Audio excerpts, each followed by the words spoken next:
খাগড়াছড়ির পাঁচছড়িতে টানটান উত্তেজনার মধ্যেই শেষ হলো পাঁচছড়ি প্রিমিয়ার লিগ ক্রিকেট। সোমবার দুপুরে উপজেলা পরিষদ মাঠে অনুষ্ঠিত জমজমাট ফাইনালে ফিনিক্স স্কটকে হারিয়ে চ্যাম্পিয়ন হওয়ার গৌরব অর্জন করেছে কলোনিপাড়া যুব প্রজন্ম ক্লাব। টস জিতে প্রথম ব্যাট করতে নেমে ফিনিক্স স্কট নির্ধারিত 12 ওভারে 6 উইকেট হারিয়ে 179 রানের বড় সংগ্রহ দাঁড় করায়। তবে বিশাল লক্ষ্য তাড়া করতে নেমে কলোনিপাড়া যুব প্রজন্ম ক্লাব শুরু থেকেই আগ্রাসী ব্যাটিং চালিয়ে যায়। শেষ পর্যন্ত 5 উইকেট হাতে রেখে 2 ওভার 3 বল বাকি থাকতেই জয়ের বন্দরে পৌঁছে যায় তারা। গ্যালারি ভর্তি দর্শকরা উপভোগ করেন এই রোমাঞ্চকর লড়াই। আমি ফিনিক্স স্কোয়াডের একজন প্লেয়ার।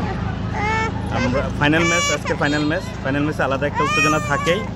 আমরা আমাদের বিগত ম্যাচগুলোতে সর্বোচ্চ দিয়ে চেষ্টা করার কারণে আজকে ফাইনালে উত্তীর্ণ হয়েছি। আমরা আশা করি ফাইনাল ম্যাচটি আমরা জিতবো এবং জিততে পারলে আরও বেশি আনন্দিত হব। আর সমর্থকদেরকে ধন্যবাদ জানাবো। আসসালামু আলাইকুম। কলোনিপাড়ার পক্ষ হয়ে খেলতে আসছি, আলহামদুলিল্লাহ ম্যাচ জিতছি। আপনাদের অসংখ্য ভালোবাসা আসলে হৃদয় জুড়ে গেছে আমার। আপনারা আমার জন্য দোয়া করুন, আপনাদের জন্য শুভকামনা, ভালোবাসা রইল। কলোনিপাড়া যুব প্রজন্ম ক্লাব আমাদের একমাত্র একটা ক্লাব, ইনশাআল্লাহ আরো সামনে ভালো করবে। আমরা এই প্রথম একটা টুর্নামেন্ট খেলছি পাঁচছড়ি যুব প্রজন্ম ক্লাবের পক্ষ থেকে।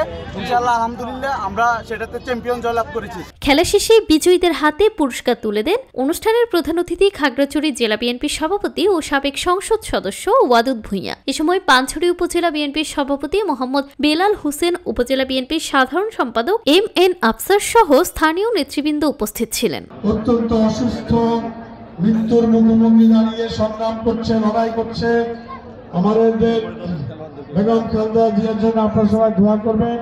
তিনি যেন সুস্থ হয়ে আপনাদের মাঝে ফিরে আসতে পারেন, আমাদের মাঝে ফিরে আসতে পারেন। আরেকবার যেন তিনি দেশের জন্য কিছু করতে পারেন, আমাদের সেবা করতে পারেন। আমরা ইউনিয়ন সরকারের প্রতি কৃতজ্ঞ। তিনি বেগম খালেদা জিয়াকে বাংলাদেশের অভিভাবক, বিশেষ ব্যক্তিত্ব, ভিভিআইপি হিসাবে সরকারিভাবে ঘোষণা করেছে।